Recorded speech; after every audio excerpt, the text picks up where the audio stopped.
नमस्ते दोस्तों। आज सुनिए, शादी के नाम पर ठगी। हर रोज की तरह आज भी शाम को मर्सिडीज कार लखनऊ के सबसे महंगे रेस्तरा के पास रुकी और हेमंत कार से उतरकर सीधे रेस्तरा में गया। वहां पहुंचकर उसने चारों तरफ नजर डाली तो देखा कि कोने के टेबल पर वही स्मार्ट युवती बैठी है जो रोज शाम को उस जगह अकेले बैठती थी और फ्रूट जूस पीती थी। हेमंत से रहा नहीं गया। उसने टेबल के पास जाकर खाली कुर्सी पर बैठने की इजाजत मांगी। हाँ, बैठिए, वह बोली तो हेमंत कुर्सी पर बैठ गया।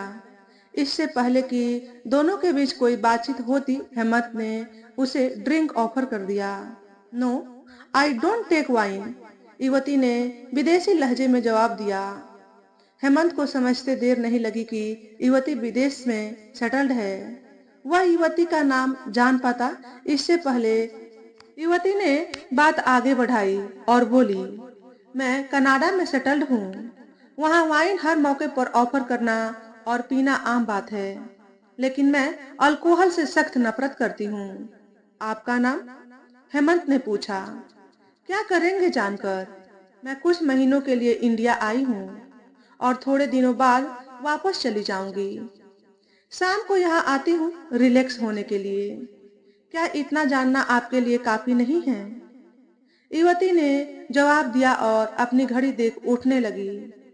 प्लीज कुछ देर बैठिए, मैं आपके साथ कुछ देर और बैठना चाहता हूँ। मुझे गलत मत समझिए, आपके विचारों ने मुझे बहुत इम्प्रेस किया है। प्लीज, हेमंत ने कहा।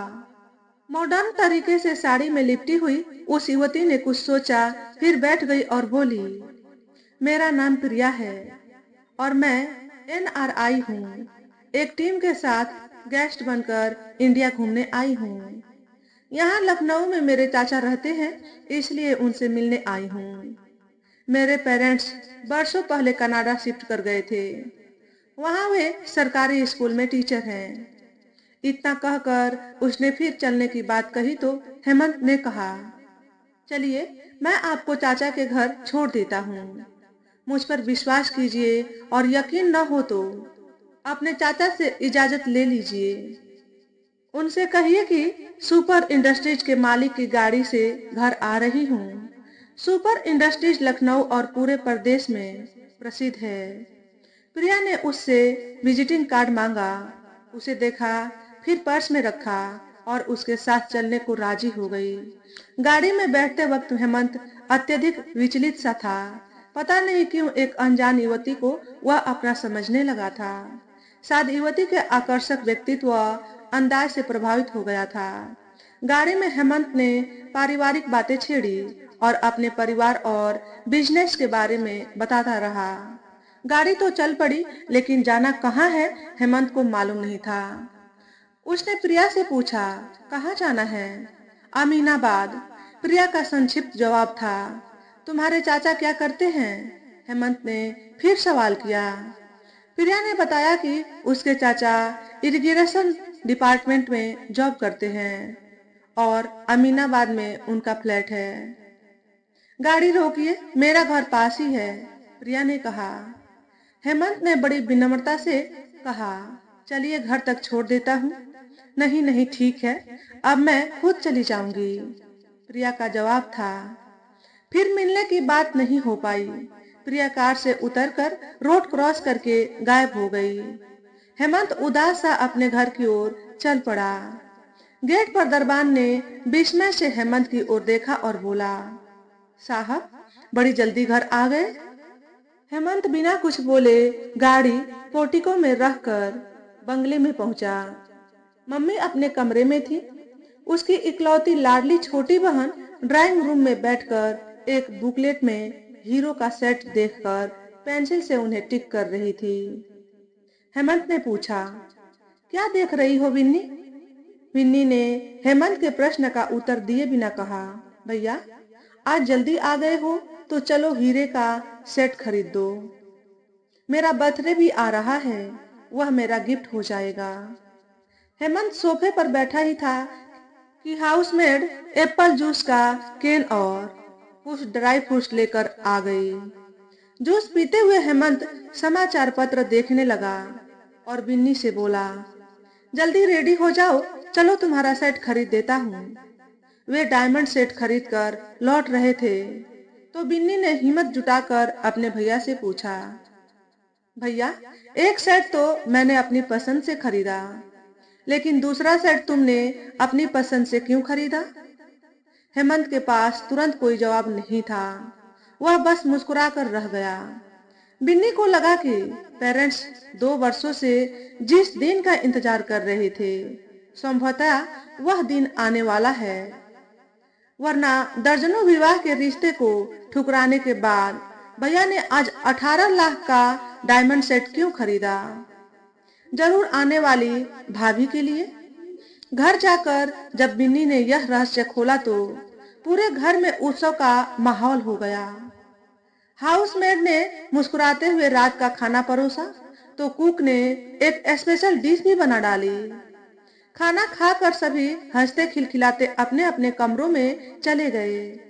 सुबह हुई तो हेमंत के डैडी ने कोई गाना गुनगुनाते हुए चाय की चुस्की ली तो बिन्नी और उसकी मम्मी ने दिन भर शादी की तैयारी पर बातचीत की।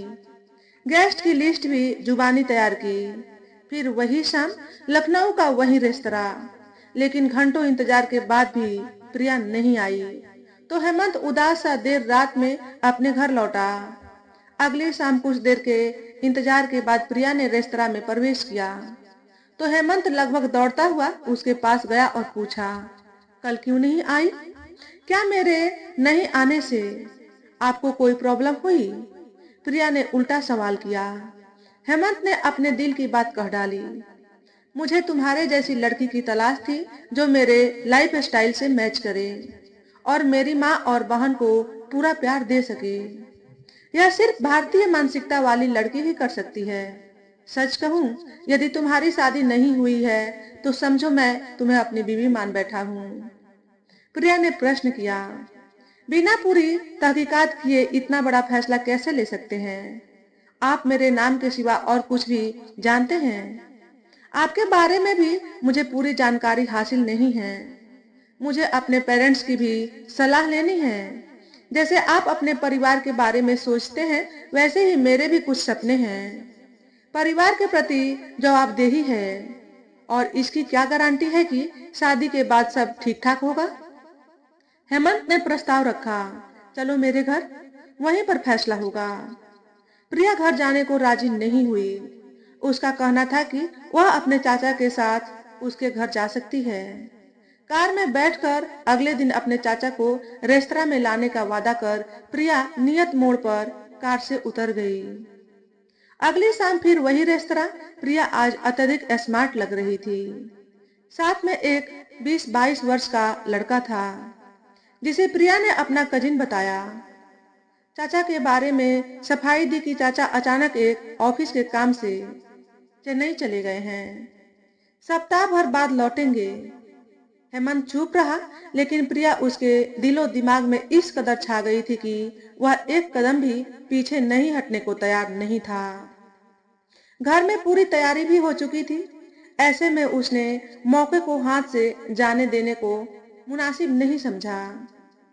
प्रिया और उसके कजिन को लेकर हेमंत अपने घर पहुंच गया।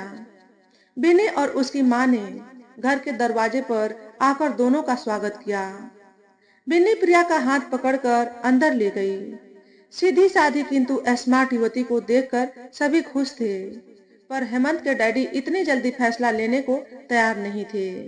लेकिन हेमंत बिन्नी और पत्नी के आगे उनकी एक न चली। हेमंत की माँ बहू पाने की लालसा में अत्यंत उत्साहित थी। हेमंत द्वारा खरीदा हुआ 18 लाख का हीरे का सेट प्रिया को मुंह दिखाई में दे दिया गया। मंगनी की चर्चा होने पर प्रिया ने कहा कि मंगनी 1 महीने बाद की जाए, क्योंकि मेरे पेरेंट्स अभी इंडिया नहीं आ सकते। वैसे माँ से मेरी बात हुई है। माँ ने मुझसे कह दिया है कि मेरी पसंद उन सब की पसंद होगी। हेमंत को एक बिजनेस ट्रिप में विदेश जाना था। उसने इच्छा जताई कि मंगनी की रस्म जल्दी संपन्न कर दी जाए। परिवार वालों ने हामी भर दी तो मंगनी की तारीख 2 दिन बाद की तय हो गई। 5 स्टार होटल के अकबर बैंक्वेट हॉल में हेमंत का परिवार और तकरीबन 100 गेस्ट आए। प्रिया पर सभी मेहमानों ने भेंट स्वरूप गहने और कैश की वर्षा कर दी। हेमंत ने हीरे की अंगूठी पहनाई तो प्रिया ने भी एक वजनदार सोने की अंगूठी हेमंत को पहनाई। हेमंत की मां ने फिर 25 लाख का हीरो का सेट दिया। डिनर के बाद सभी गेस्ट बधाई देते हुए एक एक करके विदा हो गए। तो दस्तूर के अनुसार बिन्नी और उसकी मां ने गहनों और कैश का आकलन किया। लगभग 5 लाख कैश और 85 लाख मूल्य के गहने भेंट स्वरूप प्राप्त हुए थे। बिन्नी मुबारकबाद देते हुए प्रिया से गले मिली और एक पैकेट में पैक करके गिफ्ट उसके हाथों में थमा दिया। हमेशा की तरह हेमंत ने अपने ड्राइवर को प्रिया मैडम को घर तक छोड़ने की हिदायत दी और गार्ड को भी साथ जाने का हुक्म दिया। फिर अगले दिन लंच साथ करने का ऑफर देते हुए प्रिया को विदा किया। अगली सुबह ब्रेकफास्ट के बाद हेमंत ने ऑफिस पहुंचकर जल्दी काम निपटाया। ऑफिस स्टाफ ने बधाइयां दी और मिठाई की मांग की तो हेमंत पार्टी का वादा कर प्रिया के घर की ओर चल पड़ा। 20-25 मिनट बाद अमीनाबाद पहुंचकर ड्राइवर ने वहां गाड़ी रोक दी जहां हर बार प्रिया उतरती थी और हेमंत से सवाल किया, अब किधर जाना है साहब? प्रिया मैडम के घर चलो। हेमंत ने ड्राइवर की ओर देखकर कहा, साहब मैडम रोज यहीं उतर जाती थी, कहती थी कि लेन के अंदर कार घुमाने में प्रॉब्लम होगी। ड्राइवर ने जवाब दिया, अरे बुद्धू, तुम रोज मैडम को यही सड़क पर उतार देते थे। मंगनी की रात गार्ड को भी भेजा था, वह जरूर साथ गया होगा, उसे फोन लगाओ। हेमंत घर जा। गार्ड बंगले की ड्यूटी पर था। उसने जवाब दिया, मैंने बहुत जिद की पर मैडम बोलती रही कि वे खुद चली जाएंगी। उनके हुक्म और जिद के आगे हमारी कुछ नहीं चली। हेमंत जोर से चिल्लाया, बेवकूफ, मैंने तुम्हें मैडम की सिक्योरिटी के लिए भेजा था और तुमने उन्हें आधे रास्ते पर छोड़कर अकेले जाने दिया। मैं तुम दोनों की छुट्टी कर दूंगा। हेमंत ने प्रिया को फोन किया लेकिन उसका स्विच ऑफ मिला। उसने ऑफिस पहुंचकर फिर फोन लगाया। इस बार प्रिया का रिस्पॉन्स आया। वह धीमी आवाज में बोली, मेरे कजिन की तबीयत अचानक बहुत खराब हो गई है, उसे डॉक्टर अभी देख रहे हैं, मैं रात में बात करती हूँ। इतना कहकर प्रिया ने मोबाइल का स्विच ऑफ कर दिया। हेमंत की रात बेचैनी से कटी। अगली सुबह मॉर्निंग जॉगिंग छोड़कर हेमंत अमीनाबाद की ओर चल पड़ा। मंगनी के 36 घंटे बीत चुके थे। प्रिया से पूरी तरह संपर्क टूट चुका था।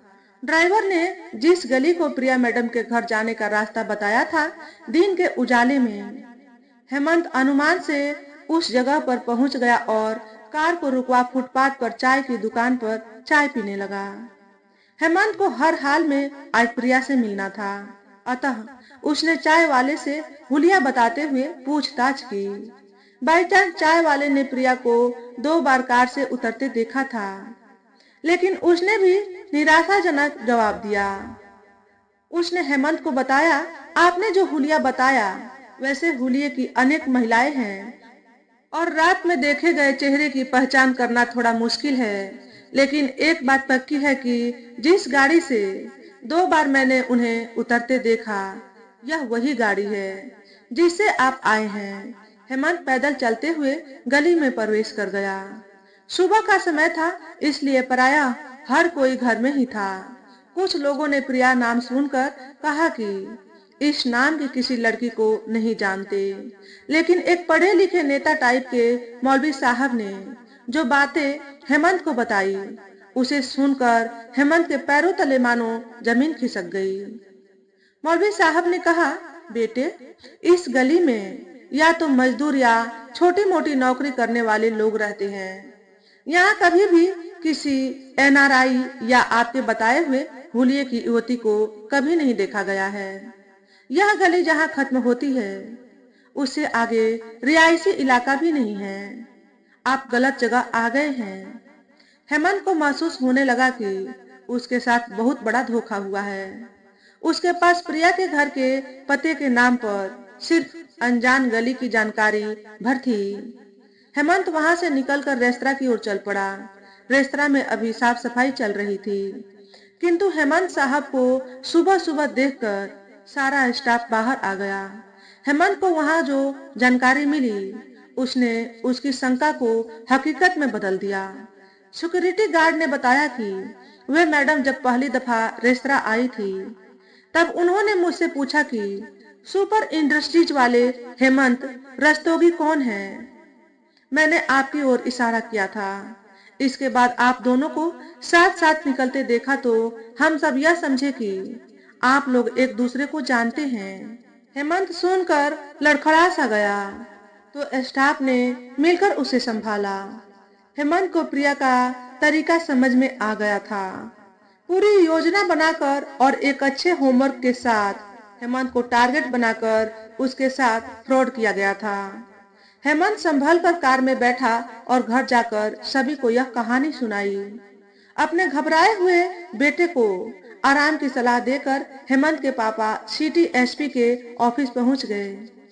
एसपी ने ध्यान से सारी बातें सुनी, एंगेजमेंट की तस्वीर रख ली और दूसरे दिन आने के लिए कहा। एसपी के कहने पर प्रिया के खिलाफ एफआईआर भी दर्ज कराई गई। अगले दिन हेमंत और उसके डैडी सिटी एसपी के ऑफिस पहुंचे तो उन्होंने बताया कि दिल्ली क्राइम ब्रांच से खबर मिली है कि इस सूरत की एक लड़की हिस्ट्री शीटर है। फोटो की पहचान पर दिल्ली अंतर्राष्ट्रीय हवाई अड्डे से पता चला है कि बताई गई मंगनी की तारीख के दूसरे दिन वह युवती कनाडा के लिए रवाना हो गई है। यह भी पता चला कि यह युवती बीच बीच में इंडिया आती है और अपना नाम बदलकर विभिन्न शहरों में ऐसा फ्रॉड करके सफाई से विदेश भाग जाती है। एक बार तो जयपुर में शादी रचा डाली और सारा सामान लेकर चंपत हो गई, लेकिन अब वह बच नहीं पाएगी क्योंकि मैंने रेड अलर्ट की सिफारिश कर दी है। अगली बार इंडिया आते ही पकड़ी जाएगी। हेमंत को अब यह बात समझ में आ गई कि उस युवती ने कजिन की बीमारी के नाम पर संपर्क तोड़ा और आसानी से भाग निकली। हेमंत के डैडी ने एसपी साहब से पूछा कि आगे क्या होगा, तो उन्होंने कहा कि अगर लड़की पकड़ी गई तो पहचान के लिए पुलिस थाने आना होगा और केस चलने पर कोर्ट में भी आना होगा। कई तारीखों पर गवाह के रूप में आना आवश्यक होगा। इन सब से पहले तफ्तीश के समय पुलिस के सामने बयान देना होगा और अपने गवाहों के बयान भी दर्ज कराने पड़ेंगे। हेमंत के डैडी ने टिप्पणी की, यानी अपने बिजनेस से टाइम निकालकर कोर्ट कचहरी और पुलिस के चक्कर लगाने होंगे। एसपी साहब ने मुस्कुराकर कहा, ये तो कानून से जुड़ी बातें हैं, इनका पालन तो करना ही होगा। अब हेमंत ने मुंह खोला और बोला, लाखों का फ्रॉड और कोर्ट कचहरी की दौड़ भी, नुकसान तो बस हमारा ही है। एसपी ने दोबारा पुलिस के संपर्क में बने रहने की बात कही और हेमंत के डैडी से हाथ मिला कुर्सी से खड़े हो गए। हेमंत के हिस्से में अब पछतावे और अफसोस के सिवा कुछ भी नहीं बचा था। तो दोस्तों, आज के वीडियो में बस इतना ही। अगर हमारे द्वारा बताई गई कहानी थोड़ी सी भी अच्छी लगी हो तो वीडियो को लाइक और शेयर करें। चैनल पर पहली बार आए हो तो चैनल को सब्सक्राइब करके बेल नोटिफिकेशन को ऑल पर सेट कर लें, ताकि आपको ऐसे ही अच्छे अच्छे वीडियो देखने को मिले। हमेशा खुश रहें, हमेशा स्वस्थ रहें। वीडियो देखने के लिए आपका बहुत बहुत धन्यवाद।